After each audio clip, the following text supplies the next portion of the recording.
Hi, good morning, my dear students. Welcome to our English grammar and usages class. You know that in our previous classes, we have discussed about various topics in first module. Today, we will discuss about the second module, the sentence. In this module, we have two topics. The first one, word order and sentence order, and the second one is coordination and subordination. Okay, before it, we have to discuss about the sentence, how to make a sentence, how to put words in a sentence, what is the function of a sentence, what are the categories of a sentence, such as. ഈ രണ്ടാമത്തെ മൊഡ്യൂളായ the sentence എന്നുള്ള ചാപ്റ്ററിൽ നമുക്ക് ഒരുപാട് കാര്യങ്ങളെക്കുറിച്ച് പറയേണ്ടതുണ്ട്. In our previous classes, we have discussed about words. What are the categories of a word? How to put word in a sentence?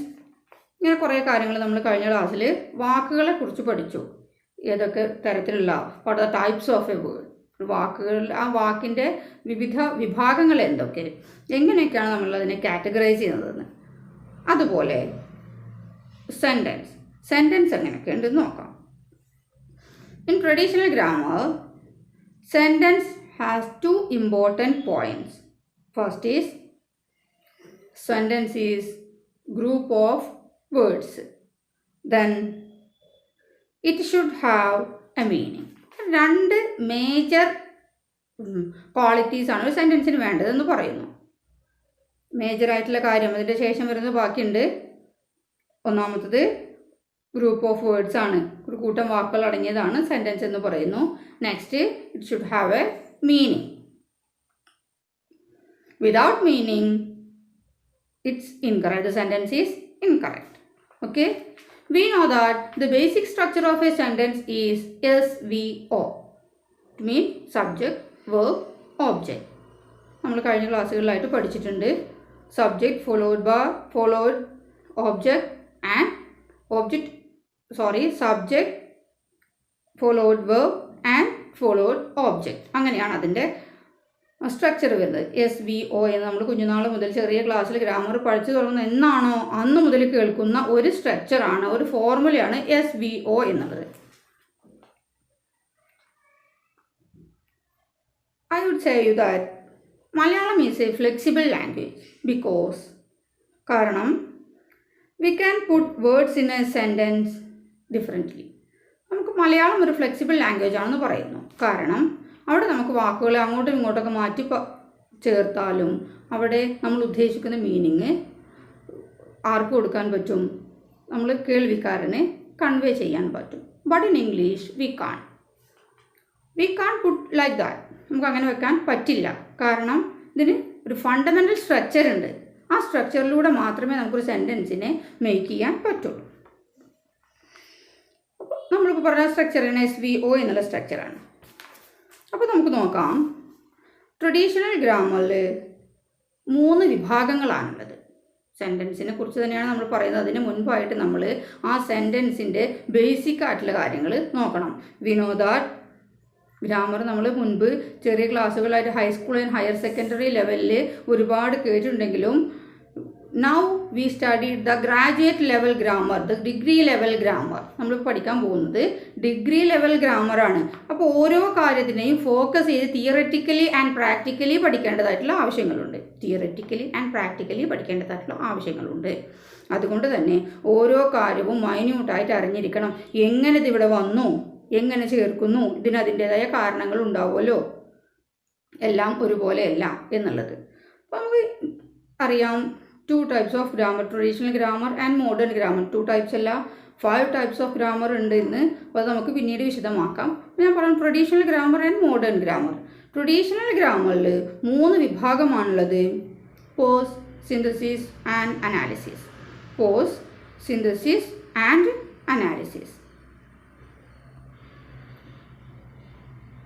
Pose means POS, pose means എന്താണ്? It's called word class. Word class എന്നാണ് നമ്മളിതിനെ മറ്റൊരു പേരിൽ വിളിക്കുന്നത്. ഈ pose POS എന്നുള്ളതിനെ word class എന്ന് പറയുന്നു. ഇനി എന്താണ്? It's known as parts of speeches. POS parts of speeches. ഇത് നമ്മൾ മുൻപ് വളരെയധികം കേട്ടിട്ടുണ്ട്. ഫെമിലിയർ ആയൊരു വാക്കാണ് parts of speeches. Do you know that how many parts of speeches in English? How many parts of speecher are there in English? ഇംഗ്ലീഷിൽ എത്ര parts of സ്പീച്ചർ ഉണ്ടെന്ന് അറിയാമോ? ഏതൊക്കെയാണതെന്ന് അറിയാമോ? അറിയാം നമുക്ക് പാർട്സ് ഓഫ് സ്പീച്ച് ഉണ്ട് എന്നുള്ളത്. പക്ഷെ അത് എങ്ങനെ, എവിടെ, എന്താണ് അതിൻ്റെ function? You know, let us see. In traditional grammar we have 8 parts of speeches. Traditional ഗ്രാമറിലെ ഗ്രമേറിയൻസ് പറയുന്നത് 8 പാർട്സ് ഓഫ് സ്പീച്ചുകൾ ഉണ്ട് എന്നാണ്. But in modern grammar they add 1 also. ഒന്നും കൂടെ കൂട്ടി it's 9 parts of speeches. You know which are the 8 parts of speeches? ആ 8 parts of speech ഏതാണെന്ന് അറിയാമോ? പറയാം. ആ ഓർഡറിൽ തന്നെ നിങ്ങളത് നോട്ട് ചെയ്യണം.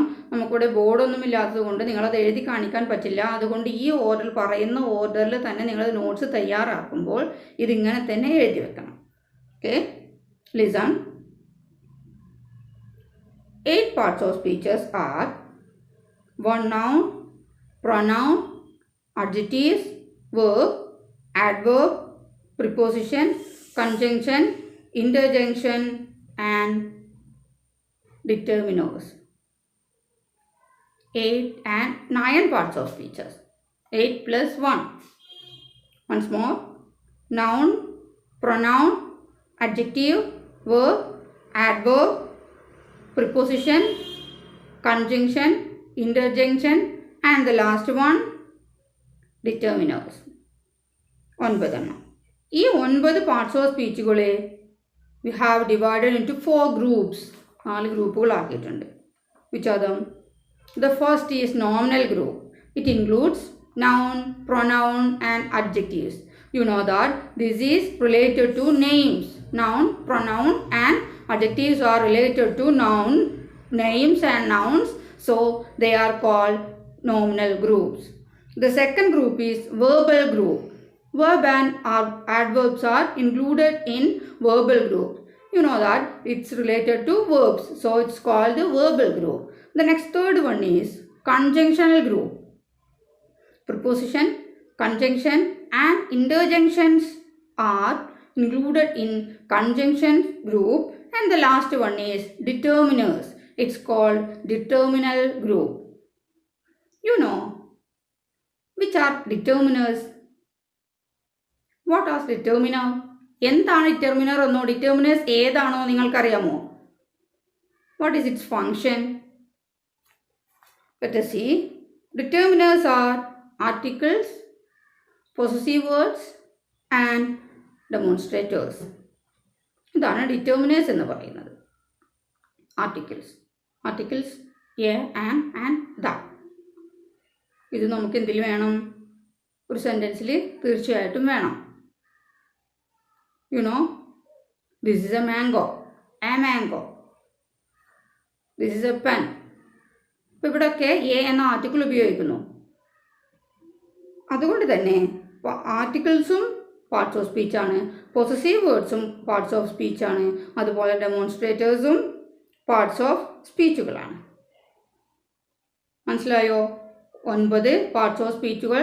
Noun, pronoun, adjective, nominal group, it's related to names and nouns.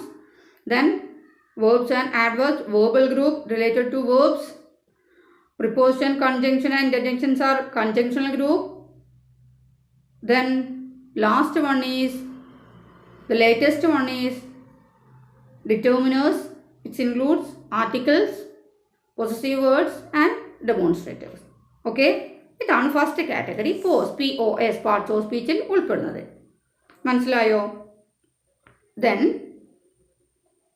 next part, synthesis.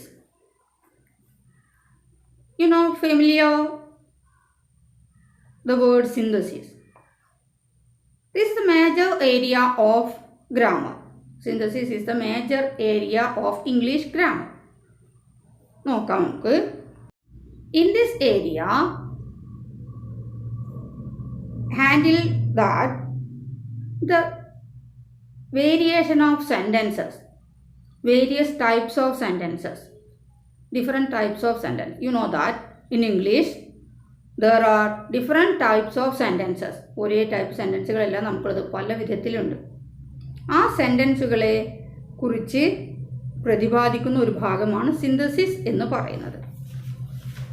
Next is analysis. It means analyze the sentences. It means analyze the sentences. How can we analyze a sentences? How can we analyze a sentences? You know, I told that in English there are different types of sentences. വിവിധ തരത്തിലുള്ള സെൻറ്റൻസുകൾ ഉണ്ട് എന്ന് പറഞ്ഞു. We know that a sentence has a fundamental structure. Fundamental structure എന്ന് പറയുന്നത് ഒന്നേ ഉള്ളൂ. അപ്പോൾ സ്ട്രക്ചറിന് മാറ്റമൊന്നുമില്ല. Then how can be different sentence? എങ്ങനെ സെൻറ്റൻസുകൾ മാറ്റം വരുന്നത്? എങ്ങനെ വരുന്നു? സെൻറ്റൻസ് ഈ സ്ട്രക്ചറിന് മാറ്റം വരുത്താതെ അതിൽ വരുന്ന വാക്കുകൾക്ക് വ്യത്യാസം വരുന്നതിലൂടെ നമ്മൾ നൽകുന്ന ഐഡിയാസിന് ചേഞ്ച് വരുന്നു. വിവിധ വിഭാഗത്തിൽ ക്വസ്റ്റ്യൻസ് ആയിരിക്കാം, എക്സ്പ്ലനേഷൻ ആവാം, അതുപോലെ തന്നെ ഒരു കറക്റ്റ് സെൻറ്റൻസ് ആവാം. ഇങ്ങനെ വിവിധ തരത്തിലുള്ള സെൻറ്റൻസുകളുണ്ട്. പലതാവാം നമ്മൾ പറയുന്നത്, എല്ലാം ഒരേ ടൈപ്പല്ല. ഇതിനൊക്കെ വ്യത്യസ്തമായ രീതികളുമുണ്ട്. ഇത് അനലൈസ് ചെയ്യുന്നതാണ് ഈ പറഞ്ഞ ഈ ടോപ്പിക്. ഈ അനലൈസ് എന്ന ടോപ്പിക്കിൽ പറയുന്നത്. ഒരു ചെറിയ എക്സാമ്പിളും കൂടി പറയാം. Venu loves Meera. Simple sentence. Venu loves Meera.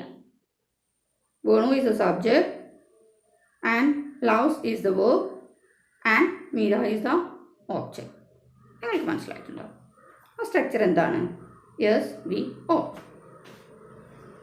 ഇനി മറ്റൊരു സെൻറ്റൻസ് ഞാൻ പറയുന്നു. മീര ലവ്സ് വേണു. മീര ലവ്സ് വേണു.